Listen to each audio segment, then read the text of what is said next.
key failed on March 13, 2012, for WB. It said, "Good afternoon. If it's convenient, I would like to stop by and see you either tomorrow or Thursday in reference to our radio system needing to be upgraded."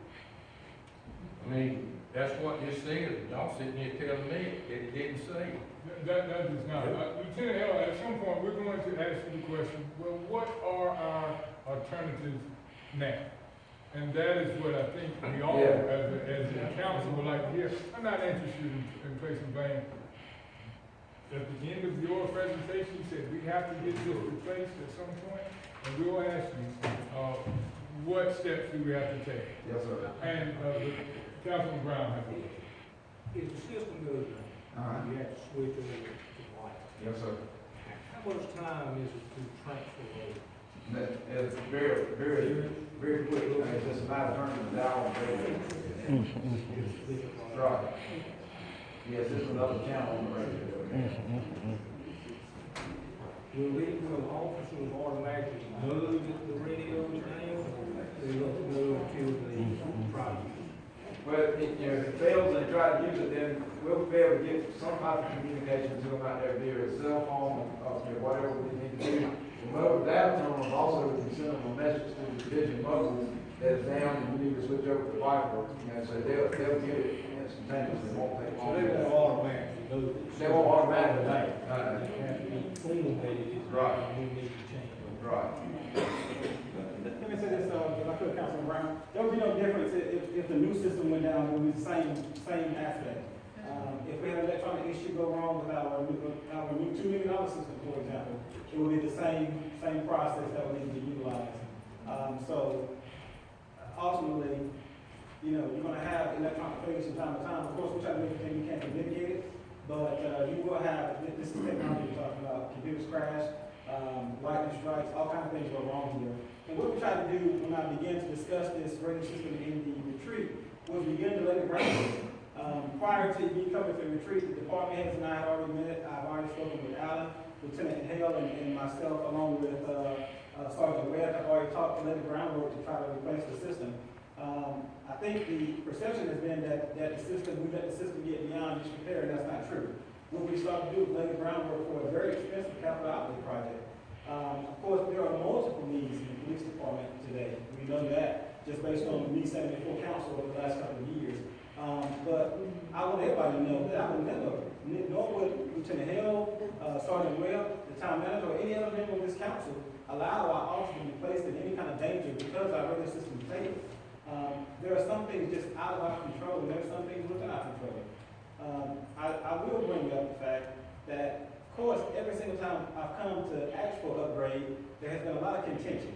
That has not made it easy. We tried to lay all the groundwork early so that when we came to the council, we were well prepared to answer any questions that were received. But before we even get to that point, the groundswell had already begun. And that created even more turmoil for this project. So what we want to do is really let you all understand that, yes, we have an aging system. Yes, our system is at the end of its lifespan, just like your car would be at the end of 16 years. But however, if you can find working parts in your car, you can keep a 1967 Chevy on the road for 32 years. You might not want to, but you can. What we want to do is let the groundwork down so we can begin to replace our system. We want the officers to have the best of the best that we can in the field. But it is an expensive venture. And I'm an optimist, but I'm a truthful person as well. This system is going to be expensive, but it's one that we're going to have to undertake. It's not a police department issue. It's an entire town issue. The fire department, electric department, public works, we're all in this system. Of course, we use it probably most of the fire department behind us. But all in all, this is a town, essentially a town project, not a police department project. My question is not just as council. Yes, sir. But as a city. Absolutely. I got people sitting out there, Absolutely. people sitting out here, and they want to know, which I like, if the system does go down, it may not be a policeman's license, it may be my license. Sure. So if you had to convert to that Viper system, I want to know, and I'd like for them to know how much time it takes. Sure, absolutely, absolutely. And let me tell They you, need to feel free to absolutely, know absolutely. things from any place for their safety. And as the chief of police, I want to make sure these guys are safe. I mean, I was at the scene that day myself. So it's not a good feeling to know that you don't have communication. have to do is put redundancies in place to ensure that it doesn't happen again. Something else may happen next time, you know, with our system. It's an electronic piece of equipment. The things that failed were almost unavoidable at a certain point. I spoke to Mr. Perez myself, and he told me there were 3 completely separate failures in 3 separate different trunking systems. And I'm going, is that normal? He said, not by any means. So, you know, some things are just unavoidable. I'm proud of the way the men and women dealt with it in the police department that day. I'm thankful to God. Everything turned out great. But I can assure you and promise you that these type of things won't occur again. We've had the system go down before. Not in the same manner, but it went down before. And we lost communications. How do you deal with that? You put a redundancy system in place. And that's when he was talking about the portables and being able to talk kind of challenge. So, like I said, we're trying to lay the groundwork so the council has a full understanding of what is needed to replace this system so that we can move into the future. And Chief, I guess the $1 million or $2 million question is, when are we gonna get a recommendation that we need to move forward with whatever the next step is to make sure that all of these folks have what they need to protect them, to protect the citizens? How far down the road are we before we're gonna get that to say, move forward? Oh, no, we're very close. We have that. I would already say, ready to present to Alan at this point. But it's not a little bit, you hear the stuff he's talking about. Yeah. And you heard the stuff that Sergeant Webb was talking about. Some of it is kind of mind blowing. It's a packet now that you're gonna have to carefully read through, that lays out everything. But I would argue that would be a very, very short time frame. Lieutenant, you had something else? Yeah, in reference to Mr. Taylor's question, we're working on putting that together now. When we give it to Mr. Thornton, we want to make sure that we present y'all with the facts of how we can, not only that we need this money to buy it, but maybe some resources of how we can get this money to purchase that system also. I'll quickly finish up on the new part of it so I can address what Mr. Knight was talking about. The new system also has backwards compatibility. In other words, if we had old analog radios, which we don't for digital, it would work with those analog radios. And it gives us the ability to encrypt our conversations. So if there's something that we're working on that we don't want somebody to hear on the scanner, we can encrypt it so that they can't hear it. You know, basically that's what it means. And I touched on the infrastructure and equipment that would have to be replaced. So to address what Mr. Knight was saying, we do need to move on replacing this radio system. There's no doubt about it. As far as cost goes, it's going to be expensive, somewhere in the neighborhood of around $2 million. The way to offset some of that cost is the consolettes that sit inside the dispatch, we can use E911 money to replace those with. That's just a small piece of the pie, okay, but we can use that money. I have also been in talks with Motorola, and they have a leasing program out there. There's 0% interest. You can lease it. I think it's a 3, 5, and 7-year plan, where it's kind of like doing a capital outlay thing. But it would be a lease to own deal, so that at the end of the lease that we would own the radio system. I'm also in the process of going through Motorola to see if there's any grant funding opportunities out there that we may be able to participate in. And if there is, they will assist us in writing the grant to help purchase the radio system. And the other good thing is the radios that the police department have, the radios that the fire department have, and the radios that the electric department has, will work on a new system, so we don't have to have that expense of buying those portables to replace them all at the same time when we put the new system in place. Thank you for your work. Let me ask, Lieutenant Helps, your best guess, and I don't want you to rush anything. Yes, sir. Will you have all of that information in that packet available to the town manager by next council? We have the quotes, we have the leasing that they offer, and I hadn't heard, I've sent some emails on the grant funding opportunity, but I have not heard back from those yet, but the E911 side of it is listed on their website that we can pay for those consulates, so yes, you can have that, in a very short period of time. So we can have everything that we need, at our next council meeting. Hopefully, yes. We have essentially a proposal from Motorola. We've not had that conversation that, honestly, I think that we need to have about any questions that management may have in regards to that proposal. I think that's the next logical step in all of that. before we come to this council and have that greater discussions about necessity and funding and timing and all those types of things. So, like the chief said, there are a lot of moving parts with this system. The recommendation of an expenditure of $2 million is not something that we take lightly. We want to feel completely confident in what we are presenting to this council, because $2 million is nearly half of what you have in your fund balance and general fund reserve right now. That's a significant undertaking. I mean, it really is. You've seen all the other needs that we have, and I'm not making light of the fact that, you know, we have the available funds to do that. But I think it's our responsibility to make sure that what we're recommending to you is something that we completely feel confident in making that recommendation to. Because after hearing all of this, I hope that what council has gathered is that what you have is a technological advancement challenge. That's what you have. Technology has advanced and has created a challenge where these components are getting outdated. That's what it is. The system works currently. We have a backup to that system, and we have the availability to find components to maintain that system and keep it working. However, it's aged, and it's a technological advancement issue. Just like you replace a TV that had a big giant console, a new thin screen, 65-inch TV. It's the same kind of thing. However, it's our responsibility to bring that information to council. That's exactly what we were trying to do at the retreat when all of this disintegrated into something else.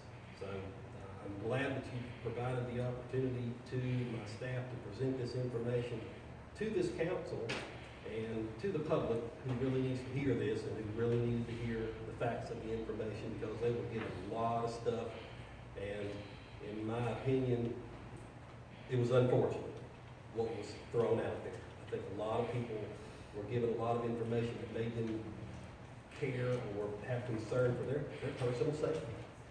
And to do that is, quite frankly, unforgivable, in my opinion. To do that and know that the facts are something else is just absolutely wrong.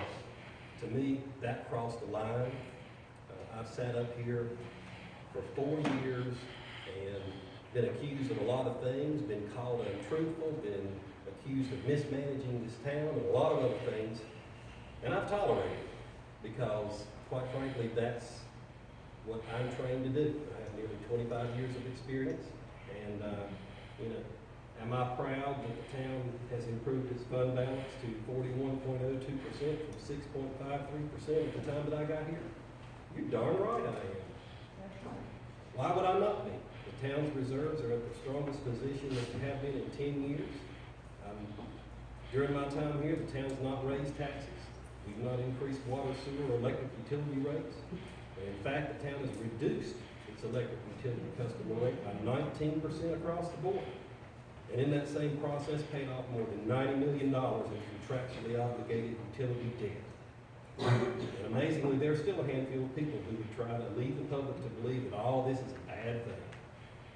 I believe that the people of the town of Tarboro are a bit too intelligent to buy into this propaganda, and that they understand that a strong financial position and having ample reserves means that there is a greatly reduced likelihood of future tax increases, and that establishing reserves are in fact the town's contingency plan to deal with unanticipated expenses and emergencies like what you just heard.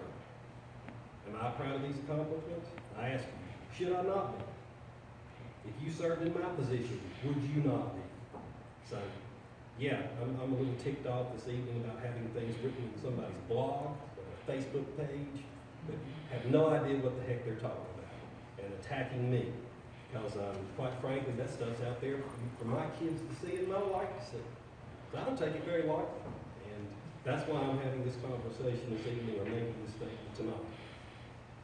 For nearly 4 years, on the second Monday of each month, I've sat up here and been subjected to being called untruthful and other various allegations, including how the town is mismanaged, along with a new conspiracy theory that's been brought forth nearly every month. I have witnessed the toxic effect and the dysfunction that this has created affect the town staff to the point where two of the town's brightest and most important members of the management team grew tired of the constant attacks and decided to take their talents elsewhere. I've now seen two mayors leave because of that same thing. Until now, I've not publicly addressed this toxic environment because my nearly 25 years of service as a professional municipal manager has taught me to refrain from such things and to maintain a higher standard of public decorum, while understanding that there will always be unhappy, negative individuals who only seem to take pleasure in negativity, trying to make others as unhappy as they obviously are. I find that I can no longer bite my tongue and you laugh as you wish, that the latest conspiracy theory here in Tarboro, perpetuated by a few individuals who in their rush to play gotcha have misinformed the public and made very serious allegations that irresponsibly would have both the public and the employees of this town believe that their personal safety is at risk. It's not only just plain wrong, it's irresponsible, dangerous, and quite frankly unforgivable. This council was provided with documentation, and the public just heard a presentation by members of the town staff who are the most involved in and have the greatest knowledge of the status and condition of the town's communication systems to convey that not only is the town's Centricom plus CRT console communications infrastructure currently operational, but that there is a backup to this system via Viper, and that while staff is performing the necessary and proper due diligence in researching and determining the most appropriate, reliable, and affordable options to upgrade this communications infrastructure, we have the capability to acquire any components associated with the current Motorola Series 2 Centricom plus CRT console communications infrastructure from our 15-mile neighbor to the west, the city of Rocky Mount, amongst others in the state of North Carolina. I say again that this misguided attempt to attack and to blame someone, rather than constructively and collectively discuss and address the issue at hand, has crossed the line. Not only has this latest personal attack added to the dysfunction that is witnessed on each second Monday of the month, it has now unfortunately moved into the realm that this toxic element has purposefully undermined the very fabric of public trust in the government that serves them by making irresponsible statements and disseminating misleading information that is intended to inflame and inappropriately scare the public we serve. I'm calling on council to end this latest misguided witch hunt and to address the dysfunction, discord, and negativity within its ranks to more effectively govern and provide the insightful and intelligent leadership the town of Tarboro needs to obtain a brighter, more progressive future. I call upon the public to let its leadership know that you expect better from those that are supposed to lead and govern the town of Tarboro. Ask yourselves, what purpose does all this serve? And I think that once you fully understand the motivation behind all this negativity and personal attacks, the truth is quite eye-opening. Thank you for listening. Thank you, Mr. Manager. Mr. Councilman Wood, I remember, Councilman Burnett had his hand up first, so if I can recognize him. Lieutenant Hale or Chief, we're talking a 3 to 5 year payment plan, correct? And how long would it actually take if we said today, we said, buy? How long would it take to get it installed? And after these 5 years, let's say we use 5 years, because with this system that we were talking about buying, would it be outdated or close to being outdated? We got to rehash this whole thing again? No, in the handout that I did on the P25, it tells you it has the backwards compatibility. In other words, it's there for future to build on. In other words, when we put this in, going forward in the future, it's going to be a system that's there for us in the future also, because of the way it's It's constructed. got a good lifespan. Right. And is this the same system that Rocky Mount uses? Yes, that's exactly what their purpose in having installed now. So it would be the same way we could, if something would happen, there would be a lot more parts, and we don't have to get it from them or somewhere, we get it real quick. But you know, the life expectancy of this is just as long as the one we just had. You know, keep in mind that we got 15, 16 years out of that one before the end of the support. So, you know, we'd be good for a real long time on support. And given the fact that it is built for moving forward in the future, the support would always be there for that system. Okay. Councilman Wood. Yes, I was gonna say, you asked about having it prepared for April. I would hope that we will give the time to do a thorough investigation and look at it himself, and you keep it contact with him, and before you all bring it back to council. Yes, sir, thank you. And once I said that, and I looked at his face, I knew that April might not, right there, because we want to make sure as a town that we get this right and make sure that our citizens are safe. Are there any more questions for the? I do want to say one Yes, other sir. thing. I hope that the citizens got a better view of what's going on. I'm impressed with all the intricacy of this system, communications, the telephone system, radio system, and there've been numerous upgrades through the years, numerous efforts to try to keep the system working. They've developed and learned from this particular incident that we're talking about, to put redundancies in place, and but I'm hearing that the system is safe.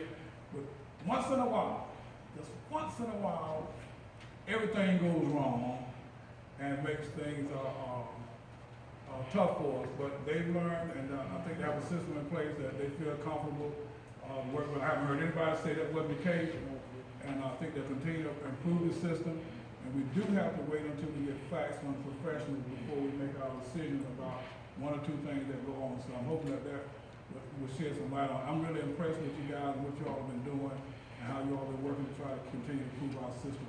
And I do trust that you all will continue to put forth a plan that we can put in place. And I do know that, Chief, while you've been here, there's been numerous things you try to upgrade.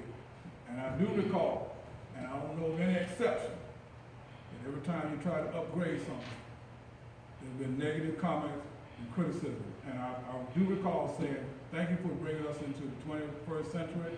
And I know that sometimes y'all hesitate to come before us because there's a lot of criticism, a lot of awfulizing, a lot of I got you, and that kind of thing. And I'm very sorry for that, but I hope that will change and we'll be better stewards of what we do here. And I want to thank the mayor for his job. I know it's been very stressful for you. I know it's been very, very hard. And I hope that we as citizens, wait, hear from the people that know what they're talking about. That we stop this social media stuff that goes on. And I just think that we gotta do better as a town as a whole. Thank you very much. Anyone else? Okay, I need a motion. We can move on to the town manager's recommendation.